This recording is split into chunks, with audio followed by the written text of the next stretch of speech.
characteristics of quadratic functions. The characteristics we're going to be dealing with today are specifically making sure that we can put these things on graphs. So we're going to start off with a little review here. We're going to be looking at intercepts today. We'll be looking at vertices, vertexes, things like that. So first thing we're going to do is describe the transformation of the parent function x squared represented by h of x over here. And then we're going to graph each of the functions. So I'm going to be very quick with this. So the description here, what does the negative represent right here? What kind? What kind of reflection? Across the x-axis. Good. So reflection across x-axis. All right. What is the 1/2? Vertical compression or vertical shrink. Yeah. So vertical shrink by factor of what? 1/2. Good. The x plus 3, what does that mean? It's definitely a shift. Left 3 units. Good. Shift left 3. And then the -4? Shift down 4. Okay. Where's the vertex at then?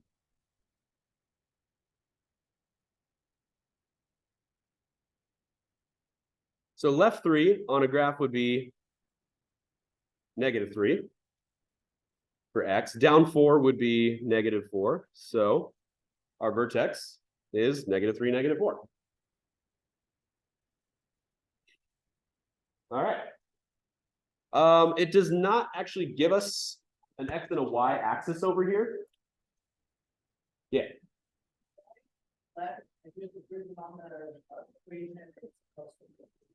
So it has to do with the vertex form that we saw yesterday. So vertex form said y equals a, and then we got x minus h squared plus k. It has to do with the fact that this is a minus h. The function itself, or the formula itself, has a minus in it. Therefore, if the value of h is negative, in this case -3, it appears to be a plus in the actual function. So basically, the plus means we're subtracting a negative. Therefore, the value of h is negative, which means left. And because this is a plus k, we don't have to think in opposite terms with the values of k, because plus means up and minus means down in the actual function as well. Is that okay? Yeah. All right. So we don't have an x or a y axis here, so I'm just going to put x right down the middle, or sorry, y right down the middle vertically, and then x right across the middle horizontally. The reason why we're not necessarily having x and y given to us in terms of the axis is because we'll be able to choose where we want to put our graphs, basically. An x and a y axis don't always have to appear exactly in the middle of the graph. They could be offset if we want them to be. We could center this particular function if we wanted to center it, but we're not necessarily going to do that. Okay. So let's see. Our parent function, f of x equals x squared. That'll be a vertex of 0, 0, and then we'll have 1, 1, and we'll have over 2 and up 4. And I don't think we actually have enough room to go over 3 because that would be 9. Let's see, 1, 2, 3, 4, 5, 6, 7. No, we don't have enough room there. So we'll go with that, and we'll go with, I said over 2 up 4, but I only went up 3. There's 4. There's 4. Okay. Now, a quick reminder here, in order to graph a parabola, does anybody remember the minimum number of points you need on your graph? How many points do we have on our graph right now? 5. It's 5. In order to graph a parabola, you have to have a minimum of 5 points. If you can fit 7, great, fit 7. 3 is not enough, though, because 3, if we look here, 3 would end up looking like absolute value. It would look like a V.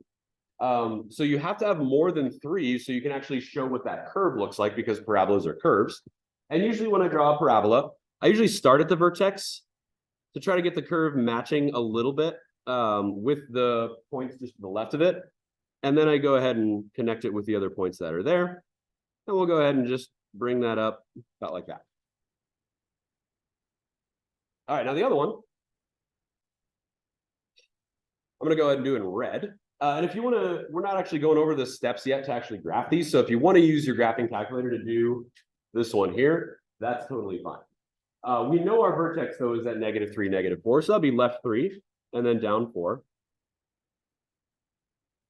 And this one is certainly upside down because of the vertical reflection across the x-axis. So I'm just going to go back here. We'll say, I'm not going to use a fraction here. I'll just say -0.5 because that works just as well. And then we'll have x plus 3, close that up, square it, and then -4. All right. So we take a look. Oop, I didn't put the negative in front of the 1/2, did I? I did not. Insert negative. Okay. So that'll be our red graph right there. If you want to know what points those are, you can just push second and then hit the graph button again, and that'll take you to the table of values. So if we go to our vertex, which is at -3, -4, which is right here, let's pick a couple more where we might be able to get some, we can't get fully whole numbers here. So -4, -4.5. So if we go 1 to the left and then down 1/2, we'll have a point there. And if we go over to -2, that'll also be at -4.5, which is right there. And if we go to -5, we're going to go down 6. So here's 4, 5. We're at 4, 5, 6 right there. So if we go back to -1, that'll also be at -6. We'll go ahead and make this one a little bit wider because it is a compression.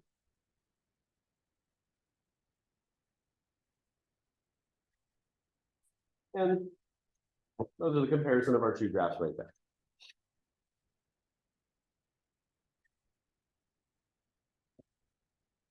So you had questions like this yesterday on your assignment. We're going to get more into the details on how to get these things on your graphs a little bit more in detail today. We'll use tables of values and things like that. All right. Questions here before we move on? Okay. Number 2. Let the graph of G be a vertical shrink, so vertical shrink by a factor of 0.25, and a reflection over the x-axis. So that's also vertical.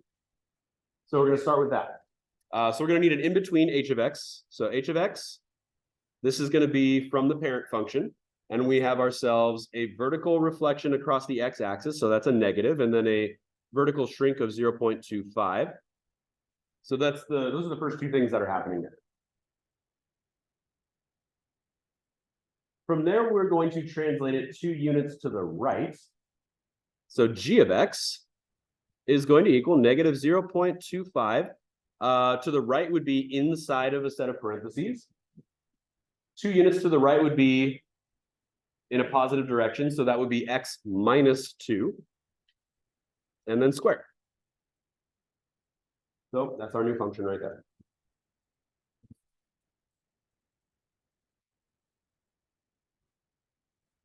Yeah, go for it. Also identify the vertex. Okay. So the vertex, it moved 2 units to the right. So that would be +2. So vertex 2. There is no vertical shift at all here. So that means it's 2, 0. Negative, or 2, 0. Yeah, not negative. 2, 0.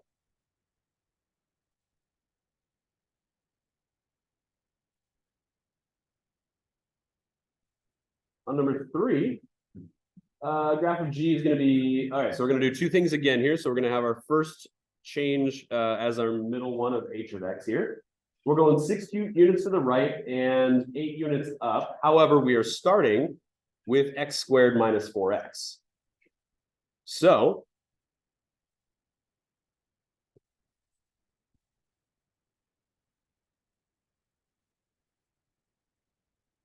we actually haven't seen anything quite like this yet, have we? Where you have an x squared and an x. What this means is, and I haven't mentioned this yet, anywhere there is x in terms of the horizontal movement, anywhere there is x, we have to apply the horizontal movement.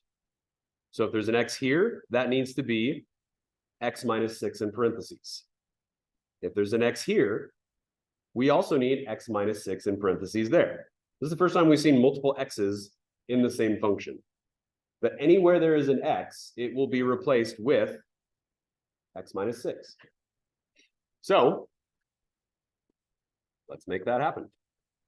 So our h of x is going to be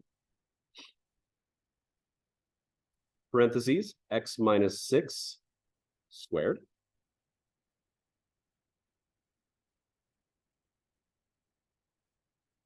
And then after that, we need the minus 4 with another x minus 6 in parentheses. No squared after it because this x here didn't have a square, this one did.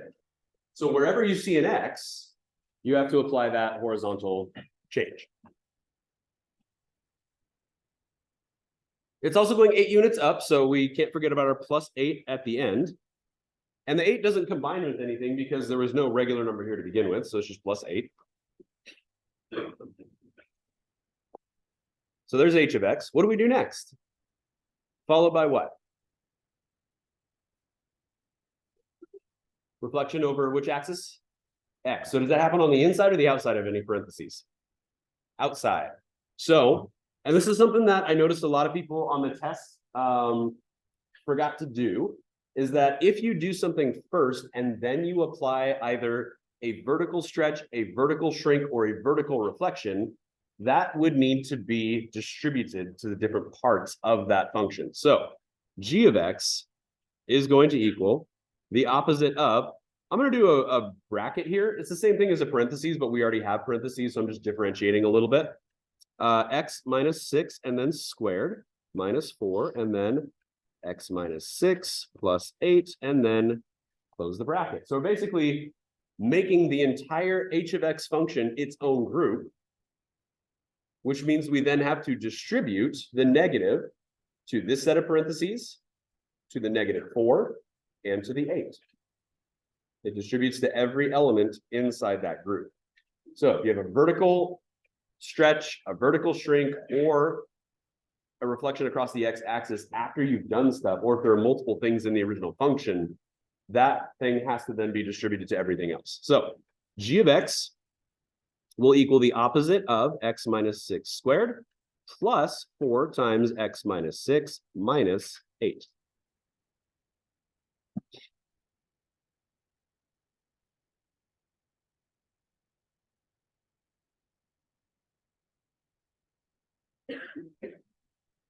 And you can leave it like that.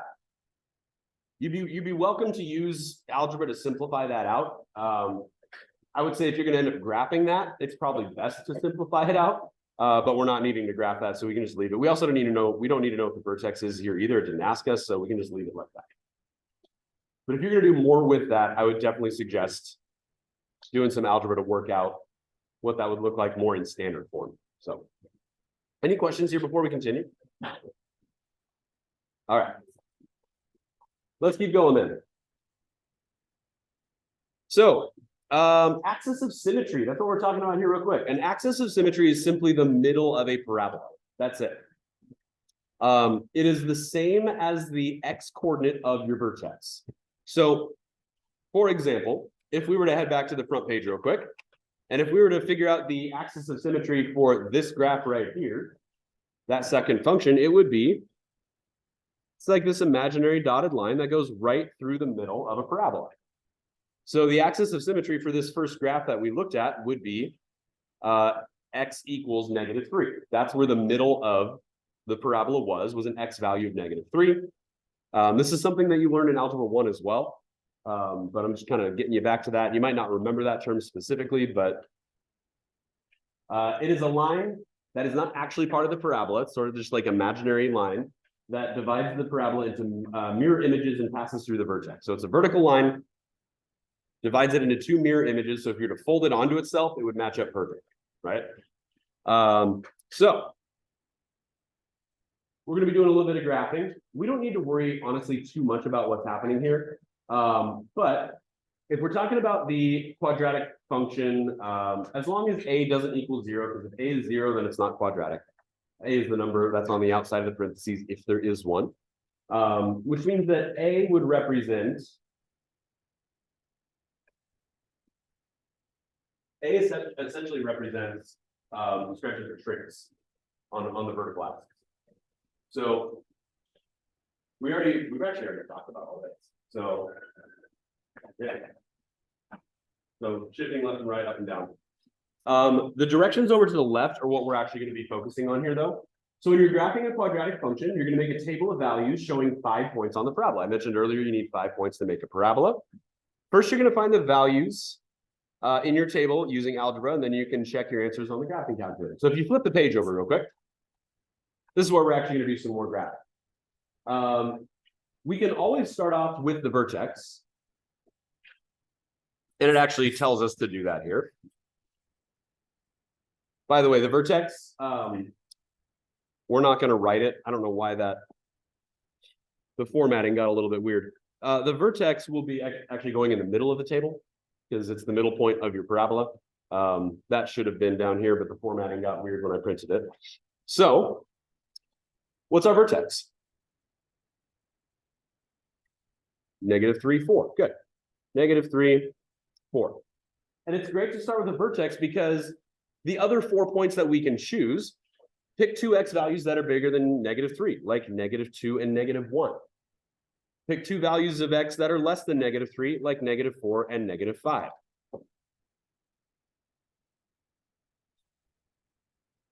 And then all you're going to need to do there is take your values of x, plug them into the function,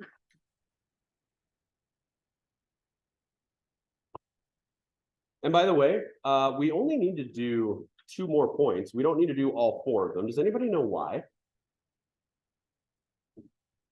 We only need to figure out 2 more. For example, like -2 and -1, or -4 and -5. Does anybody know why we only need to do 2 of those instead of all 4? What's that? Yeah, -4 and -2 should have the same y values. -1 and -5 should also have the same y values. If you go back here real quick, if you look across the axis of symmetry here and here, the same distance to the axis of symmetry gives us the same y value. Same thing with these points right here. This point here and that point there, same distance from the axis of symmetry, and they're at the same value of y.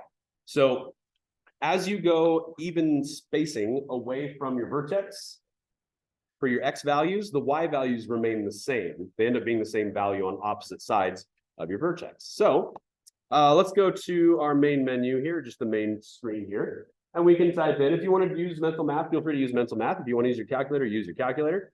So I'm going to do -2, and then parentheses, -5 plus 3, close it up, square it, plus 4. That gives me -4. So -5, -4, which means that -1 also has a y value of -4. And if you don't want to retype the entire problem, we can do what we did yesterday with the quadratic formula. Scroll up a couple times, highlight the problem there, and it should be like a light blue, hit enter. That'll copy and paste it. And then you can just scroll back and we can change our -5 to a -4. So hover over the 5, replace it with a 4, hit enter, and y equals 2. Which means that when x is -2, y is also 2. So all you need to do from here is put those 5 points on your graph and make your parabola, and that's it. We are going to talk about the domain and the range, though. So I'm going to get my y-axis. So here's y. Here's x.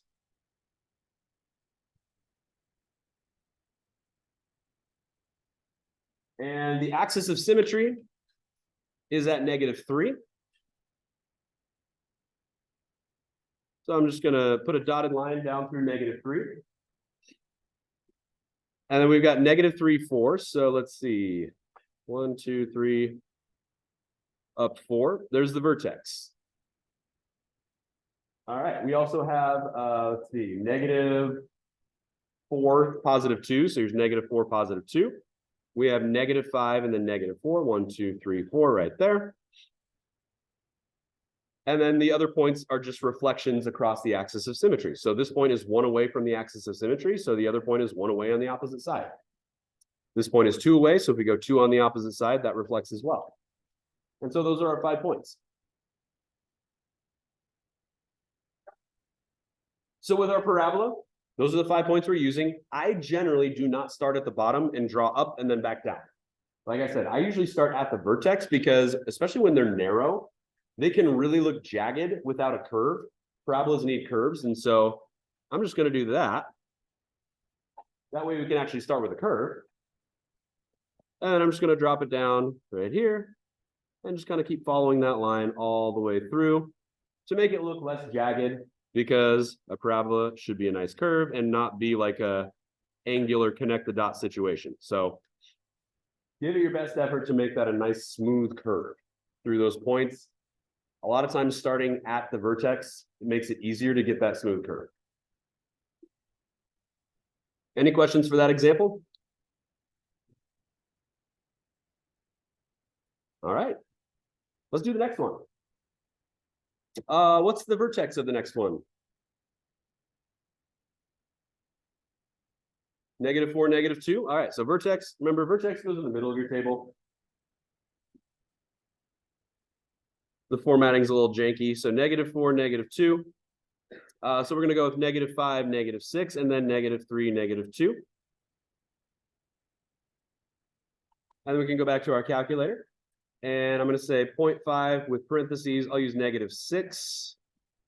+4, close it, square it, subtract 2, and that gives me a value of 0. So that means -2 also has a y value of 0. Copy and paste. Scroll back, change -6 to -5, hit enter, you get -1.5. So -3 is also -1.5.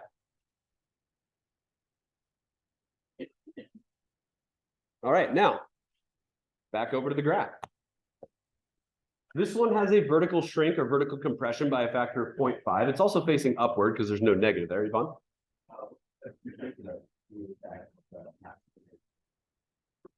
Oh, you mean like here's what we have here? Like, did you clear things out? Is that what you're saying? Or you want to copy and paste and edit it? Okay. So if you scroll up a couple times, you should be able to see a blue highlight around your problem. And then once it's highlighted in blue, hit enter, and that'll copy and paste it. And then you can scroll back and edit whatever you want. Yeah. I do that as much as I can just because it makes life a lot easier. So you don't have to retype the entire equation. If you're using the same equation over and over and over, copy and paste generally is a little bit quicker and easier, I think, than retyping the whole thing every time. All right. So those are our values over there. I think we have a big enough graph that if we go into the middle again, we can just put X and Y through the middle of our graph again. So here's our Y axis, here's our X axis. 4, 5. Actually, we don't quite have enough room there. That's okay. So I would say if this is your graph, put your X axis 1 up from where mine is. So you can actually get down to -6 accurately because it only goes to 5 on here. I'll have to estimate where -6 is on my graph. Actually, no, the Y axis would actually need to be 1 to the right. Either way, we'll be all right. All right, so our axis of symmetry is at -4, -2. So left 4, 1, 2, 3, 4 right here. So there's our axis of symmetry. And it is down 2 from that space right there, right here. So here's our -4, -2 spot right there. If we go to -5, we're at -1.5. So left 1 and up half would be right there. Reflect that across the axis of symmetry. We got one right there. If we go to -3, that's -3. If we go to -2, we're at 0. So that's here. And then -6, 0, like I said, I messed up on that a little bit. That should have probably been, I probably should have moved my Y-axis 1 over to the left. But close enough in terms of what our graph looks like. So get your curve started through your vertex. This is going to be a much shallower curve because we have ourselves a compression this time or a vertical shrink. So there's our parabola. All right.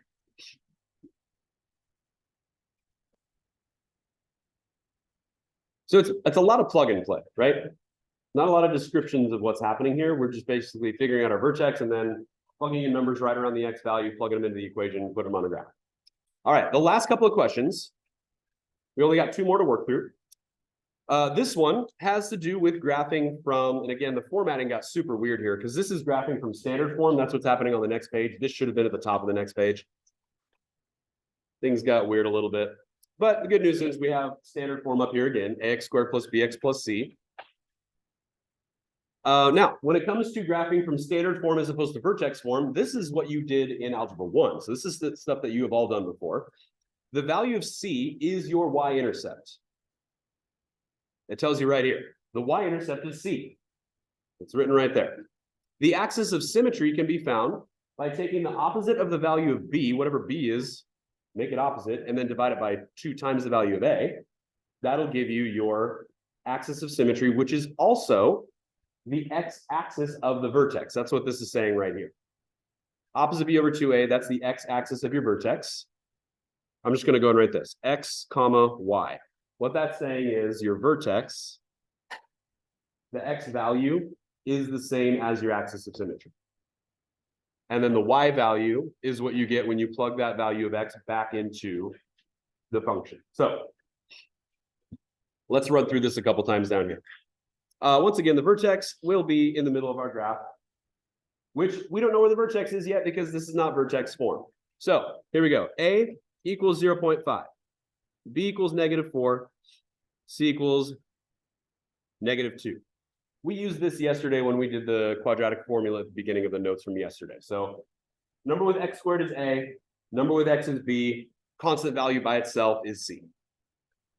So to get our axis of symmetry, we're going to say x is equal to the opposite of B, which would be 4, because B is -4. So the opposite of that would be 4, divided by 2 times A. What's 2 times 0.5? 1. So 4 divided by 1 is 4. So the axis of symmetry is at 4, which is also the same as the x-axis of your vertex, or the x-coordinate of your vertex.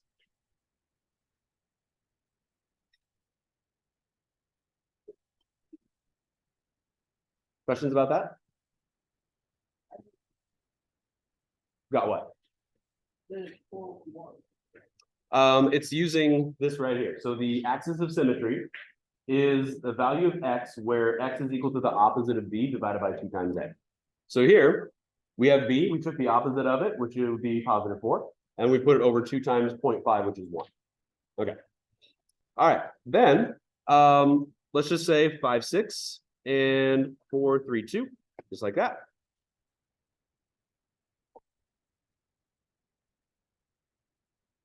So those are the points we're going to end up putting on our graph. And so all we need to do now is just plug those numbers into the function and graph it. So heading back to our equation here, we're going to have 0.5 times x is 4. That's our vertex value, 4 squared, -4 times 4, and then -2, which is -10.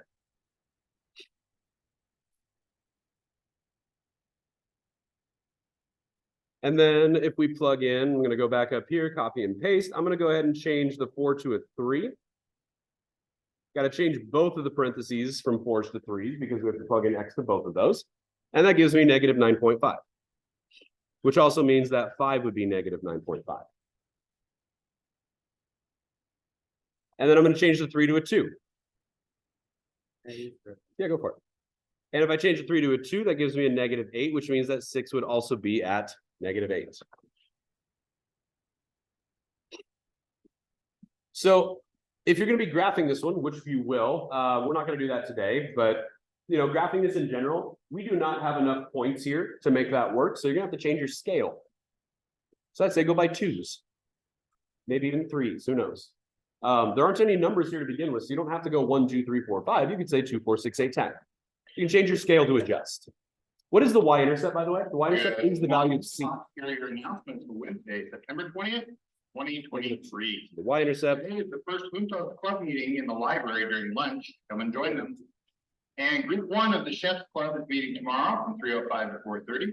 If you signed up for Chef's Club and don't know what group you're in, please check your school email. That's it for our notes for today. And the STEM Club will be having their first meeting tomorrow as well during lunch in room 215. That's Mr. Rice's room. Help us plan for STEM activities throughout the school year. Snacks will be provided. That's all the announcements for today. The joke of the day. What are the porcupines